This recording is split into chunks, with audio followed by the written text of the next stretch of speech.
Welcome, dear listeners, to the vast expanses of the corporate cosmos. I'm your quantum-entangled narrator.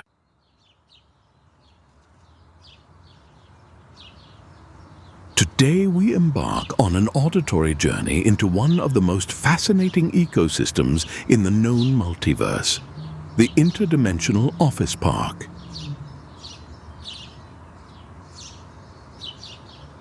Picture, if you will, a sprawling complex of crystalline structures floating in the void, each facet reflecting a different reality. Streams of data flow like rivers between towering servers that hum with the processing power of 1,000 suns.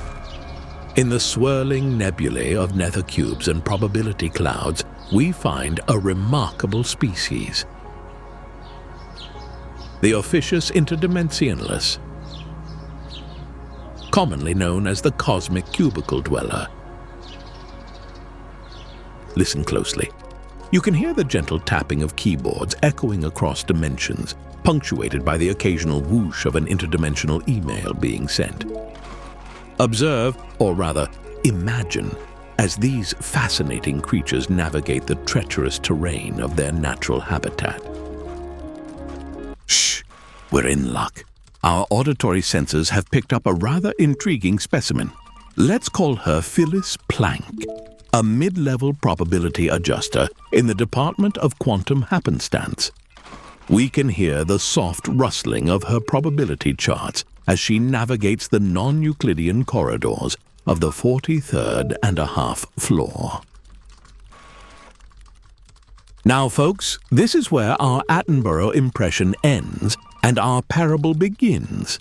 Because let me tell you, what Phyllis is about to do is anything but natural selection at work. Phyllis, you see, is having a day. The kind of day where the coffee machine dispenses existential dread instead of espresso, and the photocopier keeps producing copies from realities where you chose that other career path. You know the one. In her frazzled state, Phyllis decides to reheat her lunch, a quasar quiche with a side of quantum potato salad. A word of caution to our viewers. Quasar quiche, while delicious, is notoriously unstable when subjected to non-linear temporal fields, such as those found in a standard office microwave. Remember, in the event of a spontaneous dimension shift, keep calm and carry on. Existing, that is. As the great Terry Pratchett once wrote, "In the beginning, there was nothing," which exploded. Consider each dimension shift as your own personal Big Bang, an opportunity to create a whole new universe of possibilities. Just try not to create too much paperwork in the process. What happens next, dear listeners, is a cautionary tale for the ages. As the microwave dings, reality doesn't so much bend as it does a full-on Cirque du Soleil contortion act. In a flash of light that would make a supernova look like a Memorial Day sparkler, Phyllis's lunch transforms into a swirling vortex of space-time. Cubicles fold in on themselves like quantum origami. The water cooler starts dispensing alternate Thursdays.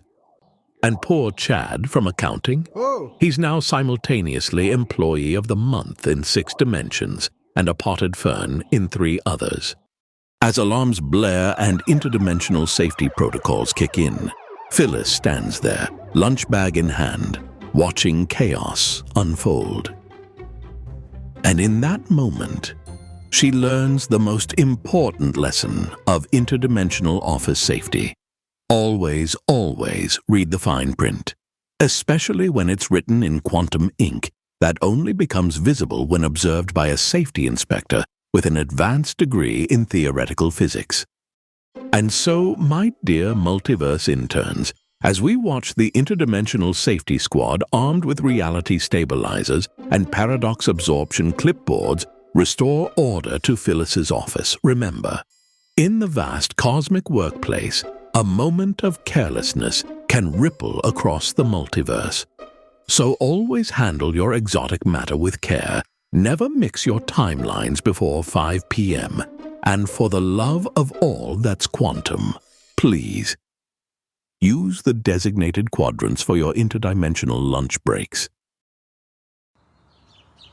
As the dust settles and the fabric of reality slowly knits itself back together, we see our cosmic cubicle dwellers returning to their natural states.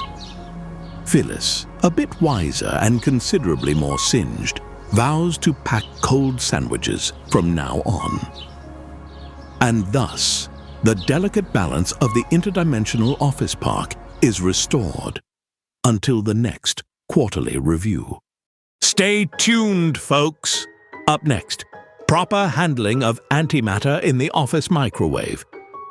Because if you thought Phyllis had it bad, wait until you hear about Bob from HR and his antimatter meatloaf surprise.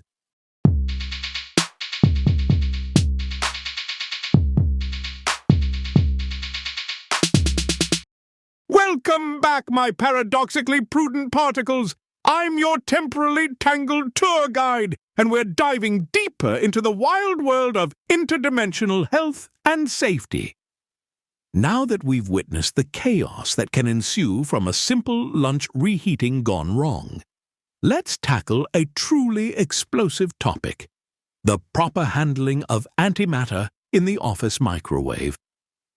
First things first, let's address the elephant in the room, or should I say, the positron in the particle accelerator. Why, oh why, would anyone bring antimatter to work? Well, in the multiverse, antimatter is the ultimate energy bar. 1 gram packs enough punch to send you through your quarterly review, your interdimensional commute, and still have enough left over to power a small sun. Just remember, antimatter when coffee just isn't enough. Now, onto the do's and don'ts of antimatter storage in communal spaces. Do keep your antimatter in a properly shielded container. The last thing you want is to annihilate Janet from accounting just because you two bumped into each other by the water cooler. Don't store your antimatter next to the office magnets. Not only will it mess with containment, but it'll also ruin Deborah's collection of inspirational quotes. And trust me, you do not want to be on Deborah's bad side. Let's move on to why antimatter and leftovers don't mix. Picture this. You're reheating last night's quasar quiche, Phyllis's recipe ironically, and you accidentally place your antimatter lunch next to it. Suddenly, your innocent attempt at a meal turns into a recreation of the Big Bang. But instead of creating a universe, you've just created a very angry group of co-workers and a mountain of interdimensional paperwork. Remember, folks, matter and antimatter are like that couple that broke up but works in the same office. Keep them separated at all costs, or things will get exponentially awkward and explodey.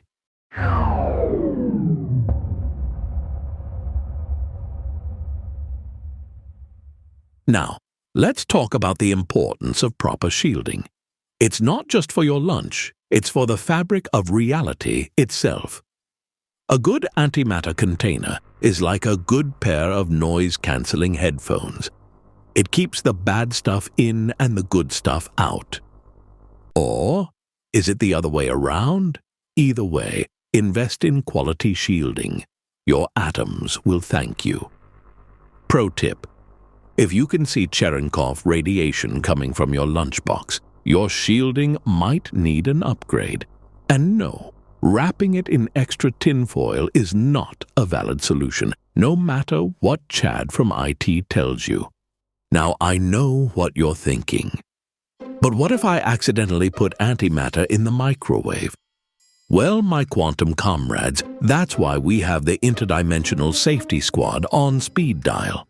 But in the meantime, here's a handy step-by-step guide. 1. Don't panic.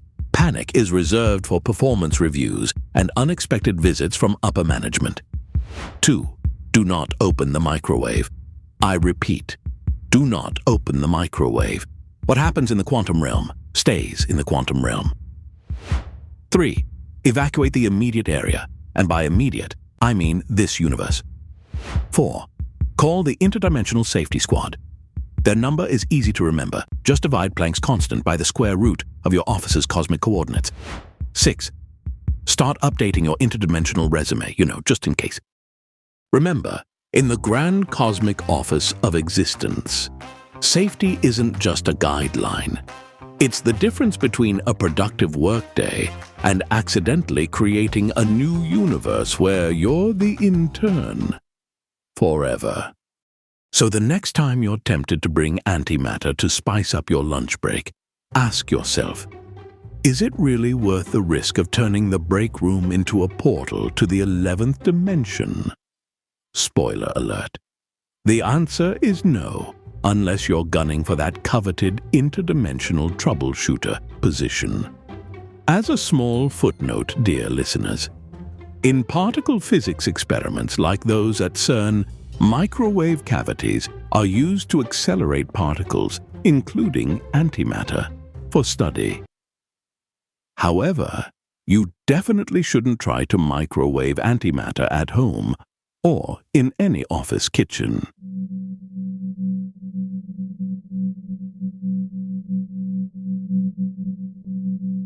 Stay tuned, folks. Up next, we'll be discussing emergency procedures for spontaneous dimension shifts. Learn why I got lost between dimensions is not a valid excuse for missing your deadline, and discover the importance of always carrying a quantum-entangled buddy keychain. Remember, in the multiverse, you're never truly alone, unless you want to be, in which case, there's a dimension for that.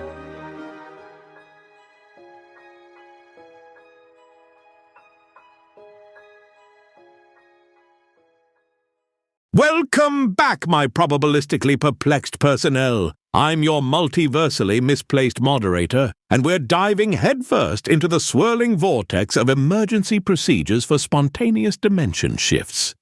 Remember, in the multiverse, it's not about thinking outside the box. It's about realizing there is no box, and possibly no you, depending on which dimension you've accidentally slipped into. Aww. First things first. How to recognize the signs of an impending shift.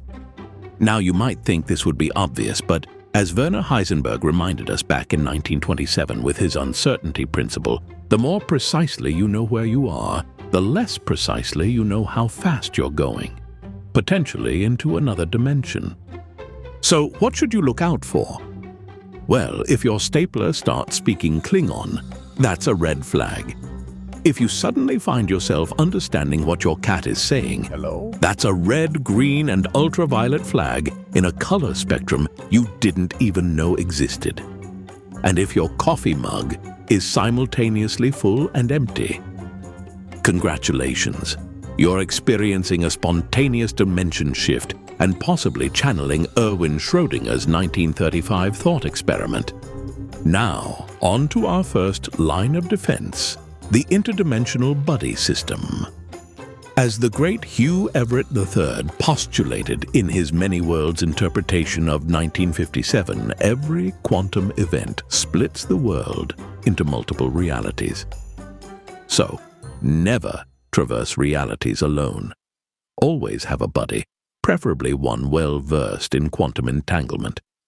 This way, if you get separated across dimensions, you can use the spooky action at a distance that Einstein reluctantly brought to our attention in 1935 to find your way back to each other. Speaking of finding your way back, let's discuss what to pack in your emergency dimensional shift kit. Essential items include 1. A copy of Douglas Adams's The Hitchhiker's Guide to the Galaxy. Not for any scientific reason, just for morale. Hello there. 2. A quantum compass calibrated to Max Planck's constant, that's 6.62607.015 times 10 to the power of negative 34 joule seconds for those of you playing along at home. Wait, what? 3. A miniature model of Schrödinger's box with a tiny plush cat inside. Remember, if the cat is both alive and dead, you've gone too far. 4. A pack of interdimensional sticky notes for leaving messages to your other selves. Gone to lunch in Universe XJ42, back in 5 years. Yay! 6. And of course, your towel. As Adams wisely noted, it's about the most massively useful thing an interstellar hitchhiker can have. Now, let's address the elephant in the room that is simultaneously not a room. How to file the proper paperwork when you've been inadvertently promoted to CEO in another universe. First, congratulations. Second, my condolences. As Ludwig Boltzmann's 1870s work on entropy suggests, with great power comes great disorder. Start by filling out Form B, Accidental Acquisition of Multiversal Authority. Make sure to use quantum ink. It's the only way to ensure your signature is valid across all possible realities. Next, submit your interdimensional tax returns. Yes, all of them. The Interdimensional Revenue Service is notoriously stringent, and you do not want to be on the bad side of an auditor who can literally erase you from existence. Cancelled! Lastly, let's talk about some practical tips for navigating alternate office layouts without spilling your coffee. As we learned from Edwin Abbott's Flatland in 1884, dimensions can be tricky things. One moment you're walking down a familiar corridor, the next you're traversing a Klein bottle-shaped break room designed by M.C. Escher on an off day. The key is to always maintain your center of gravity, even when gravity itself is more of a suggestion than a law. Try to avoid making any sharp turns. In a non-Euclidean office space, that innocent-looking corner might just loop you back to last Tuesday's team-building exercise, and nobody wants that. Remember, in the event of a spontaneous dimension shift, keep calm and carry on. Existing, that is. As the great Terry Pratchett once wrote, "In the beginning, there was nothing, which exploded."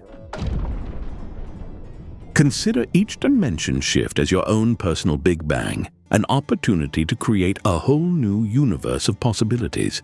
Just try not to create too much paperwork in the process. Stay tuned, folks. Up next, we'll be discussing coping with the existential dread of infinite possibilities. Learn why fear of missing out becomes exponentially more terrifying when you're missing out on infinite realities, and discover why Niels Bohr's complementarity principle isn't just for quantum systems. It's a great way to justify your conflicting life choices across the multiverse.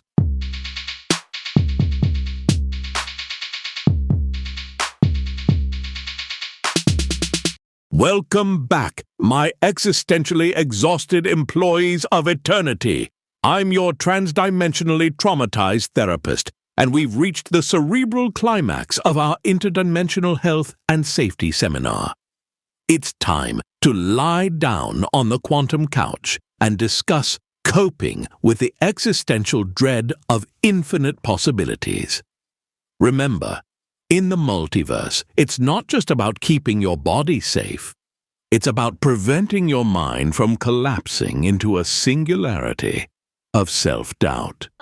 Let's start by understanding multiversal anxiety. We've all experienced FOMO, fear of missing out. But in a multiverse, as first conceptualized by Hugh Everett III in 1957, FOMO takes on a whole new meaning. Suddenly, it's not just about missing out on Terry's retirement party in Conference Room B. It's about missing out on infinite retirement parties across infinite realities. Imagine, if you will, infinite yous living infinite lives. One of you is accepting a Nobel Prize, another is figuring out how to fold fitted sheets, and yet another has just moved back home to your parents. Hand me your phone and go to your room. How's a multiversal employee supposed to cope? But fear not, my anxiety-addled audience. We have some mindfulness techniques to keep you grounded in your current dimension. Try this. Close your eyes, take a deep breath, and repeat after me. I am here now, in this reality, where I have a deadline in 5 minutes, and I've just spilled quantum coffee on my last clean shirt. Congratulations, you've successfully anchored yourself to your current mildly inconvenient existence. Now, let's explore the cutting-edge field of quantum-entangled therapy. Just as Einstein, Podolsky, and Rosen grappled with spooky action at a distance in 1935, you too can leverage quantum entanglement for your mental health. Simply find a therapist in a parallel universe and entangle your mental states. Voila! You're now simultaneously working through your issues and not working through them at all. It's the ultimate in work-life balance. But what if all this multiversal mumbo-jumbo is still freaking you out? Well, as Niels Bohr might have said if he'd been a stand-up comedian instead of a physicist, if quantum mechanics hasn't profoundly shocked you, you haven't understood it yet. If it hasn't made you laugh, you haven't understood it at all. You see, the key to finding peace in the chaos of infinite possibilities is to embrace the absurdity. Next time you're paralyzed by multiversal indecision, just remember. In some universe out there, you're a sentient spork pondering the meaning of soup. Suddenly, your current problems don't seem so bad, do they? Now, to help us delve deeper into these multiversal mental health matters, we're joined by the simultaneously renowned and obscure Dr. Schrödinger Freud, the multiverse's leading and trailing psychologist. Dr. Freud, welcome to the show, and thank you for being here and not here. Thank you for having me and not having me simultaneously. It's a pleasure to be here in all possible states. Dr. Freud, how do you recommend dealing with the existential dread of infinite possibilities? Well, it's quite simple and infinitely complex. First, one must recognize that anxiety is merely a quantum superposition of excitement and dread. By observing your anxiety, you collapse the wave function into a more manageable state. Fascinating. And what about those suffering from multiversal imposter syndrome? Ah, yes. The feeling that there's always a you out there doing better. I recommend my patented infinite self-acceptance technique. Remember, in an infinite multiverse, you're simultaneously the best and worst version of yourself. Therefore, logically, you must also be the average version. Embrace your cosmic mediocrity. Brilliant! Any final words of wisdom for our listeners? Yes. Remember, whether you think you can or you think you can't, you're right. Somewhere in the multiverse. So you might as well think positively in this one. Thank you, Dr. Freud, for those simultaneously enlightening and confusing insights. And there you have it, folks. Remember, in the vast cosmic office of existence, you're not just an employee. You're an entire interdimensional corporation unto yourself. So the next time you're feeling overwhelmed by the infinite possibilities of the multiverse, just take a deep breath and remember, somewhere out there, there's a you who's got it all figured out. And somewhere else, there's a you who's even more confused than you are. You're in good company, infinite company, in fact. Well, my interdimensionally insured individuals, we've reached the end of our journey through the perilous world of multiversal workplace safety. Let's wrap things up neater than a Klein Bottle gift shop employee on Black Friday. Here's a recap of our key interdimensional health and safety tips. 1. Always read the fine print on your quantum microwave. If it's written in a language that doesn't exist yet, that's a red flag. 2. When handling antimatter in the office, remember, it's BYOS. Bring your own shielding. Your atoms will thank you. 3. Embracing existential dread is like using cosmic mouthwash. It might sting at first, but it leaves your interdimensional breath minty fresh. And remember, in case of emergency, break glass, but be prepared for it to reassemble instantly in a parallel universe. It's not vandalism, it's quantum redecoration. Now, let's take a sneak peek into our next installment of Multiversal Madness. Coming up in Episode 5, the Multiversal Mailroom, where your package is always arriving. except when it isn't. Ever wondered why your interdimensional package is simultaneously lost and delivered? Curious about the challenges of postal workers navigating non-Euclidean spaces? Join us as we unravel the mysteries of multiversal mail, including why return to sender becomes a temporal paradox, the importance of quantum-entangled stamps, how to properly address a letter to yourself in a parallel universe, and the ongoing debate, is it mail merge or mail multiverse? Plus, we'll interview Bruno, the Multiversal Mailroom's resident quantum cat, who's been professionally ignoring Schrödinger since 1935. So tune in next time, keep your reality checks signed, and remember, neither snow nor rain nor heat nor quantum fluctuations stays these couriers from the swift completion of their appointed rounds. Except when it does, in which case, try checking your mailbox yesterday. Until then, this is your host, reminding you to stay safe, stay sane, and if all else fails, stay in the universe where you left your car keys. Ciao for now, across all possible nows.